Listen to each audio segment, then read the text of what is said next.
hello' everyone আজি আপোনালোকলৈ লৈ অহা ৰেচিপিটো বহুতেই ইণ্টাৰেষ্টিং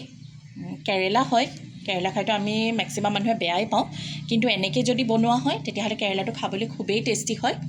ইয়াৰ যদি ফুল ৰেচিপিটো চাব বিচাৰে তেতিয়াহ'লে মোৰ এটা ভেজিটেৰিয়ান চেনেল আছে গ্ৰীণ কিচেন আপোনালোকে সেইটোত ইয়াৰ চেক আউট কৰিব পাৰে আৰু যদি আপোনালোকে এইটো চেনেলতো বিচাৰে তেনেহ'লে মই ইয়াৰ ৰেচিপিটো দি দিম খুবেই টেষ্টি হয় বহুত ক্ৰিস্পি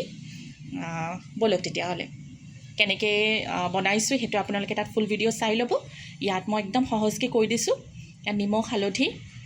অলপমান লাল মিৰ্চ পাউডাৰ আৰু বেচন দি পেলাই এইখিনি সানি লৈছোঁ আৰু এইখিনি ডিপ ফ্ৰাই কৰিম বাকী ৰেচিপিটো আপোনালোকে তাত চাবলৈ নাপাহৰিব কিন্তু এয়া ক্ৰিস্পি কেৰেলা ফ্ৰাই ৰেডি হৈ গ'ল চাওক কিমান ক্ৰিস্পি হৈছে আপোনালোকে দেখিয়ে গম পাব এয়া দেখিছে খুব ধুনীয়া ক্ৰিস্পি হয়